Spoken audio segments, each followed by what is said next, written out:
नमस्कार दोस्तों, life maker channel में आपका एक बार फिर से स्वागत है।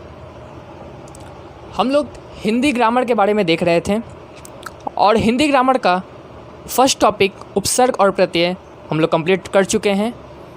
अगर आपने वो वीडियो हमारा नहीं देखा तो इस वीडियो के डिस्क्रिप्शन में हम लोग लिंक दे देंगे, आप देख लीजिए। और आज का जो हमारा टॉपिक है इसके बारे में आप सुन चुके होंगे। ये बहुत आसान सा टॉपिक है, उसके बारे में हम अच्छे से विस्तार से देखेंगे। और अगर आपको ये हमारा वीडियो अच्छा लगे तो इसको लाइक कीजिए, चैनल को सब्सक्राइब कीजिए और वीडियो को ज़्यादा से ज़्यादा शेयर कीजिए ताकि ये बहुत सारे लोगों के पास पहुंच सके और उनको मदद मिले। तो आज का हमारा टॉपिक है संज्ञा। संज्ञा के बारे में आप पहले से पढ़े होंगे, पहले से सुने होंगे। संज्ञा, उसका परिभाषा, उसके भेद, उसके प्रश्न हल किए होंगे। तो उसी के बारे में आज हम लोग देखते हैं। तो चलिए बिना समय को गवाए शुरुआत करते हैं और देखते हैं कि संज्ञा क्या है। तो जब आप संज्ञा को बांटिएगा, मतलब जब संज्ञा को तोड़िएगा, तो संज्ञा का शाब्दिक अर्थ क्या निकलेगा। संज्ञा दो शब्दों के मेल से बना है, सम और ज्ञा। और इसका अर्थ क्या होता है, सम्यक ज्ञान। सम्यक ज्ञान मतलब संपूर्ण ज्ञान, पूर्ण ज्ञान। तो संज्ञा का क्या आपका एक परिभाषा बन गया यहाँ से कि संज्ञा वो शब्द है जो हमें किसी भी व्यक्ति, वस्तु के गुण भाव के बारे में हमें संपूर्ण ज्ञान कराए, उसे संज्ञा कहते हैं। तो ये संज्ञा के शब्द से, मतलब संज्ञा के शब्द से जो सम और ज्ञा जिस शब्द से टूटा, उससे हम लोगों को एक संज्ञा के बारे में परिभाषा मिला। और अब संज्ञा के असली परिभाषा को देखते हैं जो हम लोग आज तक पढ़ते आ रहे हैं कि किसी भी वस्तु, व्यक्ति, गुण, भाव, स्थिति का परिचय कराने वाले शब्द को संज्ञा कहते हैं। देखिए ये भी वही है, आप लोग को बस देखना है ध्यान से। देखिए क्या इसमें कह रहा है कि कोई भी वस्तु, व्यक्ति, गुण, भाव, उसके स्थिति का परिचय कराने वाले शब्द। मतलब स्थिति का परिचय क्या, मतलब उसके बारे में ज्ञान कराने वाले, उसके बारे में पूर्ण ज्ञान कराने वाले शब्द को संज्ञा कहते हैं। तो संज्ञा का अर्थ यही होता है कि किसी भी व्यक्ति, वस्तु के गुण के और भाव को के बारे में संपूर्ण ज्ञान कराने वाले शब्द को संज्ञा कहते हैं। अब आपको एक बात बता दें कि संज्ञा का दूसरा पर्याय क्या है, दूसरा मतलब उसका अर्थ क्या है। तो उसका एक दूसरा पर्याय है नाम। संज्ञा को हम लोग नाम भी कहते हैं। तो अतः अब एक और लाइन सुनिएगा संज्ञा के बारे में कि अतः किसी भी व्यक्ति, वस्तु, स्थिति या गुण के नाम को संज्ञा कहते हैं। अब इसका मतलब क्या हुआ, तो आप लोग संज्ञा का इंग्लिश तो पता ही आपको क्या होगा। संज्ञा का इंग्लिश है नाउन। और आप नाउन का एक डिफिनेशन सुने होंगे कि a noun is a naming word. तो वही हिंदी में कह रहा है कि किसी भी व्यक्ति, वस्तु, स्थिति या उसके नाम को ही संज्ञा कहते हैं। तो ये तो हुआ संज्ञा के परिभाषा के बारे में। इसके अलग अलग परिभाषा हैं, आपको जो अच्छा लगे, जिससे आपको समझ में आए, वो इसके बारे में आप समझ सकते हैं, उससे आप इसको समझ सकते हैं और वही लिख सकते हैं। अब इसके आगे हम लोग देखते हैं कि संज्ञा के महत्व क्या हैं, क्यों इनका हम प्रयोग करते हैं, क्या है। तो देखिए, संज्ञा शब्दों के बिना भाषा नहीं बन सकती। मतलब आप जिस भी शब्द का प्रयोग कर रहे हैं उसमें संज्ञा है। जिस भी भाषा को बोल रहे हैं, वो चाहे हिंदी हो, तमिल हो, तेलुगु हो, मराठी हो, गुजराती हो, जिस भी भाषा को बोल रहे हैं वो किससे बनी है, तो संज्ञा से। जब हम कोई भी बात कहते हैं, करते हैं, पूछते हैं, तो अनजाने में ही सही हम लोग संज्ञा का ही प्रयोग करते हैं। चाहे तो आप कुछ भी कहिए, किसी को पुकारिए, किसी को बुलाइए, कुछ भी कहिए, कुछ भी सोचिए, जो आप शब्द का प्रयोग करेंगे उसको संज्ञा कहते हैं। तो इसीलिए संज्ञा का महत्व बढ़ता है, क्योंकि आप जिस भी शब्द का प्रयोग करेंगे वो संज्ञा है। आप उदाहरण के लिए देख सकते हैं, जैसे मोहन कोलकाता में निवास करता है, इसमें संज्ञा मोहन।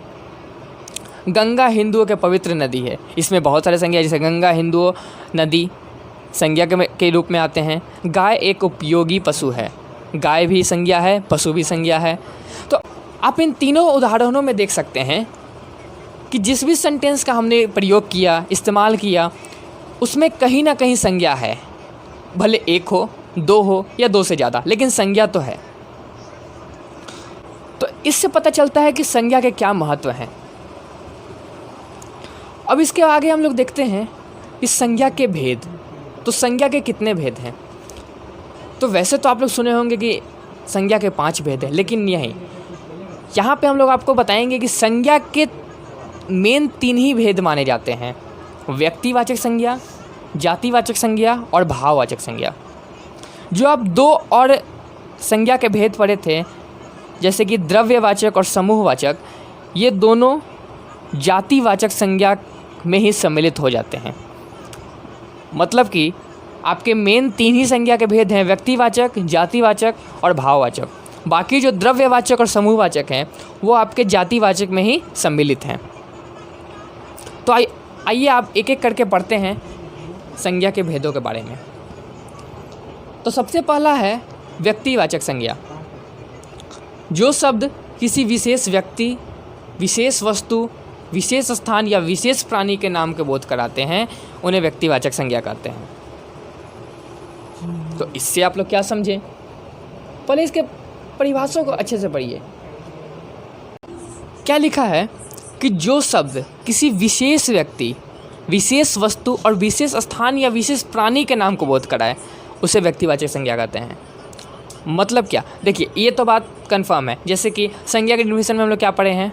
संज्ञा की परिभाषा में हम लोग देखे हैं किसी भी वस्तु, व्यक्ति, गुण, भाव, स्थान, प्राणी, इसी के बारे में पढ़ना है। तो इसके भेद में भी उन्हीं के बारे में पढ़ना होगा, लेकिन ऐड क्या है इसमें? तो विशेष व्यक्ति, विशेष वस्तु, विशेष स्थान या विशेष प्राणी के नाम को बोध कराएंगे तो संज्ञा कहते हैं। अब कैसे? तो जैसे एग्जाम्पल देखिए, विशेष व्यक्ति के नाम में किनका नाम आएगा? गौतम बुद्ध, महात्मा गांधी, जवाहरलाल नेहरू, ये हो गया विशेष व्यक्तियों के नाम। उसके बाद विशेष वस्तुओं के नाम में आप सुने होंगे भागवत गीता, रामायण, नीलगिरी, ये हो गए विशेष वस्तुओं के नाम। विशेष स्थान के नाम में दिल्ली, अमेरिका, भारत, मद्रास, जिस भी स्थान के नाम जो थोड़े प्रचलित हो उनके नाम आएंगे। विशेष प्राणी एरावत, कपिला, सोना। एरावत का मतलब होता है हाथी, कपिला मतलब गाय और सोना मतलब हिरनी। तो ये हो गया विशेष प्राणियों के नाम। तो व्यक्तिवाचक संज्ञा का यही परिभाषा है कि किसी विशेष व्यक्ति, विशेष वस्तु, विशेष स्थान या विशेष प्राणी के नाम को जब हम लोग बोध कराते हैं तो उसे व्यक्तिवाचक संज्ञा में गिनेंगे। जैसे आपके पास कोई भी आप उदाहरण ले सकते हैं, जैसे दिल्ली भारत में स्थित है, तो इसमें ये दिल्ली और भारत व्यक्तिवाचक संज्ञा होगा। तो आपसे ये पूछ सकता है कि आप इसमें अंडरलाइन करके बताइए कि कौन सा व्यक्तिवाचक संज्ञा है और कौन सा जातिवाचक है और कौन सा भाववाचक। तो वो तो आगे पढ़ेंगे। तो आप इसमें ये बता सकते हैं कि दिल्ली और भारत व्यक्तिवाचक संज्ञा में आते हैं। इसके बाद हम लोग देखते हैं जातिवाचक संज्ञा। तो इसकी परिभाषा के बारे में देखें तो लिखा है कि जो शब्द किसी प्राणी, पदार्थ या समुदाय की पूरी जाति का बोध कराते हों उन्हें जातिवाचक संज्ञा कहते हैं। अब देखिए, इसके परिभाषा में ही आप इसको समझ जाएंगे कि ये क्या कहना चाहता है। जो शब्द किसी प्राणी, ठीक है, कोई भी प्राणी, समझ गए, कोई समुदाय या कोई पदार्थ, पदार्थ मतलब वस्तु, के पूरे जाति को बोध कराए। व्यक्तिवाचक में एक सिर्फ व्यक्ति का नाम था, किसी खास व्यक्ति का नाम, इसमें पूरे जाति का बोध। तो इंसान के लिए हम लोग पूरी जाति का बोध कराएं तो उसको क्या कह सकते हैं? मनुष्य। सिर्फ लड़कों के लिए, सिर्फ पुरुष के लिए अगर हम लोग पूरी जाति का बोध कराएं तो क्या कह सकते हैं? नर। अगर महिला के लिए कहें तो नारी। सारे जितने विशेष वस्तुओं के नाम हैं उनको एक जगह इकट्ठा करने के बाद हम लोग क्या कहेंगे? ग्रंथ। सारे पहाड़ को क्या कहते हैं? पर्वत। तो इससे क्या पता चल रहा है कि कोई भी प्राणी, पदार्थ या समुदाय के पूरी जाति के बोध कराने को हम लोग जातिवाचक संज्ञा कहते हैं। तो ये तो हो गया जातिवाचक संज्ञा का परिभाषा के बारे में। अब हम लोग इसके आगे कुछ इम्पॉर्टेंट टर्म्स जानते हैं जातिवाचक संज्ञा के बारे में। अब देखिए, ये तो हम आपको पहले ही बता चुके हैं कि जो शब्द पूरी जाति का बोध कराए, उसका परिचय कराए, उसे जातिवाचक संज्ञा कहेंगे। ये किसी खास व्यक्ति, खास नर, खास ग्रंथ, खास प्रांत के लिए नहीं है, ये पूरी जाति के लिए है। और आपको एक बात हम शुरुआत में ही बोले थे कि जो जातिवाचक संज्ञा है उसी के अंदर द्रव्यवाचक और समूहवाचक सम्मिलित हैं। तो आइए इनके बारे में भी जान लेते हैं। तो द्रव्यवाचक संज्ञा का परिभाषा क्या होगा कि किसी पदार्थ या द्रव्य का बोध कराएं तो उसे द्रव्यवाचक कहते हैं। जैसे पदार्थ में क्या, तो सोना, चांदी। और समूहवाचक संज्ञा का क्या परिभाषा होगा कि जो शब्द किसी समूह या समुदाय का ज्ञान कराते हों। समूह या समुदाय कैसे, तो सेना एक समूह है, कक्षा ये भी एक समूह है, परिवार, झुंड, भीड़, ये सब एक समूह का बात कर रहा है, एक समुदाय का बात कर रहा है, मतलब ढेर सारे लोगों का समूह, तो उसको कहते हैं समूहवाचक। तो यहाँ हमारा जातिवाचक संज्ञा और व्यक्तिवाचक संज्ञा कंप्लीट होता है। और एक अंत हम लोग देखते हैं तीसरे भेद की ओर, जो कि है भाववाचक संज्ञा। तो इसका परिभाषा क्या है, तो कहता है कि किसी के भी गुण, दशा, कार्य, भाव या स्वभाव का बोध कराने वाले शब्द को भाववाचक संज्ञा कहेंगे या कहते हैं। अब जैसे देखिए, किसी भी व्यक्ति या किसी के भी गुण को, गुण मतलब क्या, तो ये कितना लंबा है, ये कितना छोटा है, ये कितना मोटा है, कितना पतला है, ये कितना सुंदर है, ये कितना कुरूप है, ये कितना चालाक है, तो ये हो गया उसके गुण या दोष को बताना। तो ये, या फिर दशा, अभी ये बूढ़ा गया है, नहीं बोलते हैं ये बूढ़ा है, ये अभी जवान है, तो ये हो गया उसके दशा के बारे में। कार्य, ये बहुत सहायता करता है सबकी, इससे लोग सलाह लेंगे, तो ये उसका कार्य होगा, उसकी प्रशंसा करना।